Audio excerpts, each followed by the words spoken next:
सुजस आवाज राजस्थान, एक आवाज जो हमेशा आपके साथ, जन जन के साथ हाजिर है। ताज़ा तरीन पेशकश।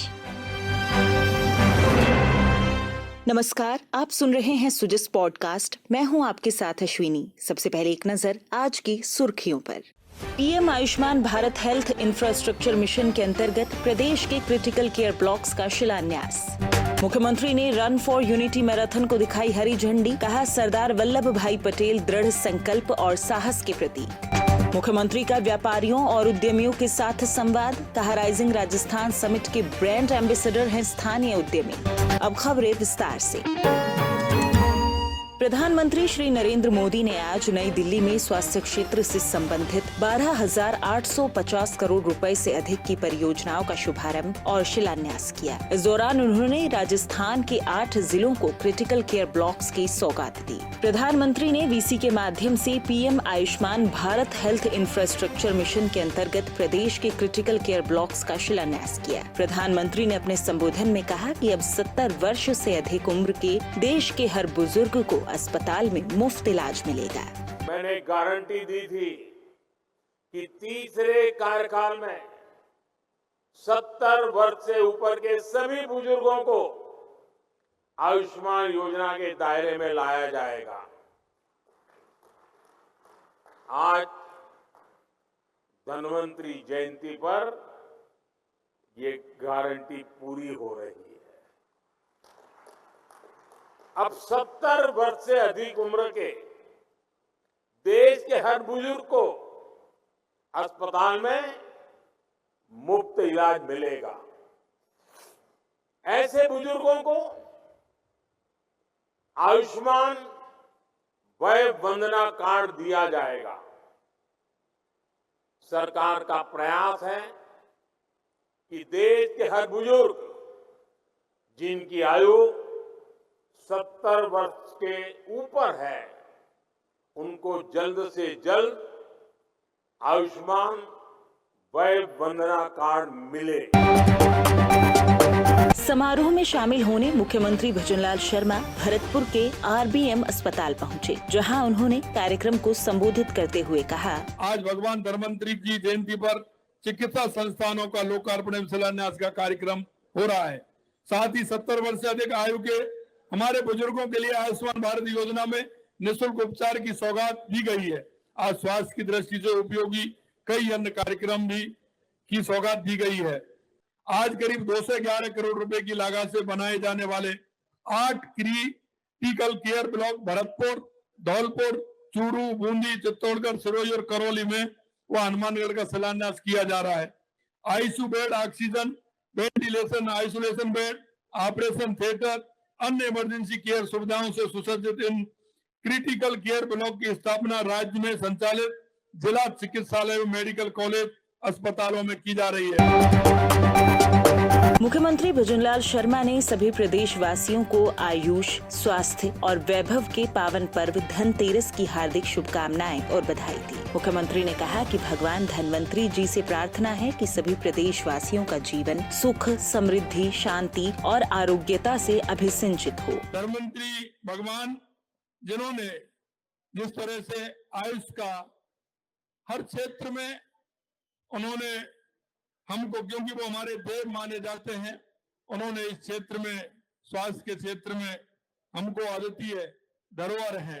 भगवान धन्वंतरी को देवों का वैद्य कहा गया है। वो देव वैद्य हैं का पद हासिल भी उन्होंने आयुर्वेद से परिचय कराया।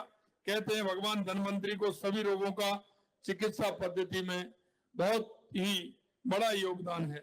यह पर्व बताता है कि स्वास्थ्य ही सबसे बड़ा धन है और इसके बिना जीवन में उपलब्धता संभव नहीं है।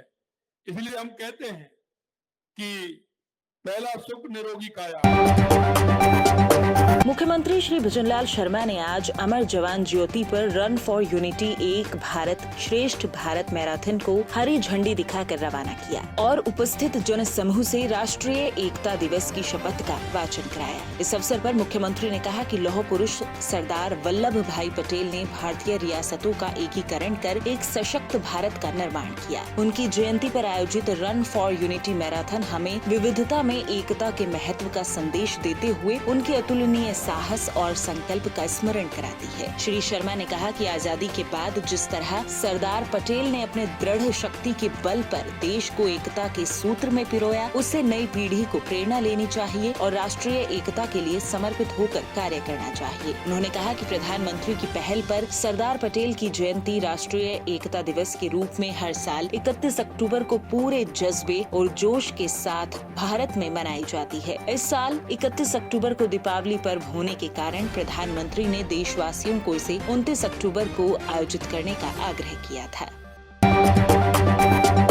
मुख्यमंत्री भजनलाल शर्मा ने कहा कि स्थानीय उद्यमी और व्यापारी राइजिंग राजस्थान के ब्रांड एम्बेसडर हैं। विदेश के कई राज्यों में कार्यरत प्रवासी राजस्थानी उद्योगपतियों से संपर्क कर उन्हें प्रदेश में निवेश के लिए आमंत्रित करें ताकि वे अपना औद्योगिक कौशल अपनी मातृभूमि पर दिखा सकें। श्री शर्मा सोमवार को 9 से 11 दिसंबर तक आयोजित होने वाली rising Rajasthan global investment summit के संबंध में स्थानीय औद्योगिक और व्यापारिक संगठनों के प्रतिनिधियों के साथ संवाद कर रहे थे। उन्होंने कहा कि स्थानीय उद्यमी और उनके संगठनों का व्यापक नेटवर्क आगामी राइजिंग राजस्थान समिट की सफलता में महत्वपूर्ण भूमिका निभा सकता है। मुख्यमंत्री ने कहा कि राज्य सरकार वोकल फॉर लोकल पर विशेष रूप से ध्यान देने के साथ ही एक जिला एक उत्पाद नीति भी लागू करने जा रही है। इससे स्थानीय उद्यमियों की आर्थिक प्रगति होगी और रोजगार के नए अवसर भी सृजित होंगे। बैठक में उद्योगपतियों और व्यापारियों ने कहा कि राइजिंग राजस्थान समिट को सफल बनाने के लिए स्थानीय व्यापारिक संगठन राज्य सरकार के साथ कंधे से कंधा मिलाकर कार्य करेंगे। प्रदेश में निवेश लाने के लिए व्यापारिक संगठनों की देश भर में फैली शाखाएं सक्रिय रूप से कार्य करेंगी।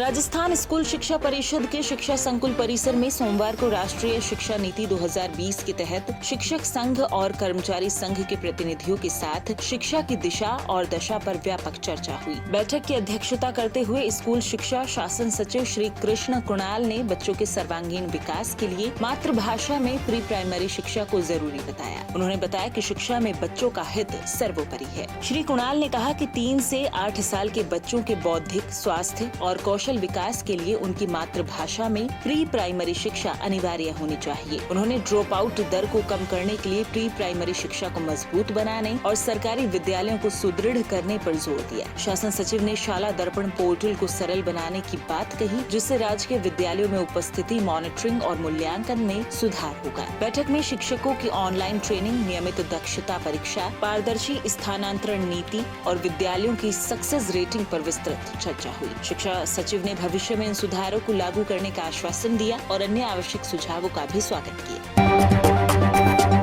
जयपुर ग्रामीण और दूदू जिलों के जिला स्तरीय इन्वेस्टर्स मीट का आयोजन 8 नवंबर 2024 को राजस्थान इंटरनेशनल सेंटर जयपुर में किया जाएगा। मीट के सफल आयोजन के लिए संपूर्ण जिले के उद्यमियों से संपर्क किया जा रहा है। इसी कड़ी में सोमवार को अतिरिक्त जिला कलेक्टर विनीता सिंह ने सीतापुरा औद्योगिक क्षेत्र में Sitapura gems and jewellery industries association, Laghu Udyog Bharati Ramchandrapura, gems and jewellery export promotional council के सदस्य और पदाधिकारियों के साथ संवाद किया। इस दौरान 500 करोड़ रुपए का निवेश किए जाने के एमओयू हस्ताक्षरित किए गए।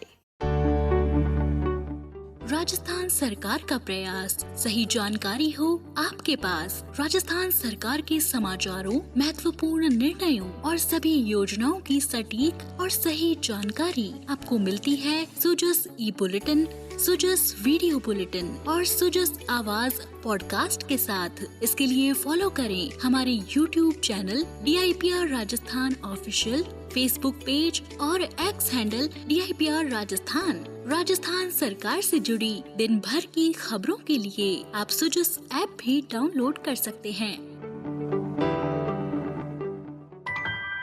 सुजस पॉडकास्ट में आज के लिए इतना ही। मुझे दीजिए इजाजत, फिर होगी आपसे मुलाकात। तब तक के लिए नमस्कार।